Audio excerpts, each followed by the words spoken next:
Paano gawing dalawa ang Messenger at Facebook apps? Maganda ito lalo na kung dalawa ang iyong account. Ibig sabihin, pwede mo na magamit ang dalawang account mo na sabay. Hindi mo na kailangan i-log out ang isang account para magamit yung isa. Hindi ko alam sa ibang brand ng cellphone ay meron sa settings nito. Pero kung isa ang cellphone mo na wala nito, ang gagawin mo lang ay pumunta ka ng Google Play Store, then i-download mo yung Parallel Space. Pero bago ang lahat, kung gusto mo ganitong video, ay huwag mo kalimutang i-follow para updated ka sa mga bago kong video. At paki-subscribe na rin sa aking YouTube channel, Brian Sides. Una, punta tayo ng settings ng ating cellphone. Ayan, once na nasa settings na tayo ng ating cellphone, ay scroll up lang natin.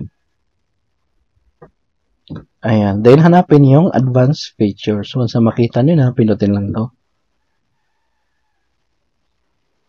Ayan, din dito makikita ang dual messenger. Sign in to a second account in your favorite social apps. Then pinutin lang to. Ayan, so nakikita mo dito ang Facebook, Telegram, tsaka Messenger. So pwede rin ibang apps ang dual. Turn on ka lang tong Facebook. Ayan, then install. Then itong Messenger, turn on ko rin.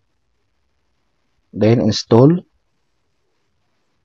Ayan, so ngayon naman pupuntahan natin yung second copy ng Facebook tsaka Messenger. Exit lang ako dito.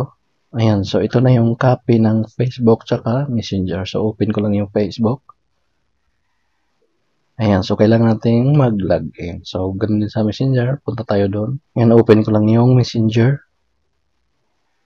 Ayan, so kailangan nating mag-sign in. So mapapansin nyo, ang copy ng Facebook tsaka Messenger ay may nakalagay na bilog sa baba na kulay orange.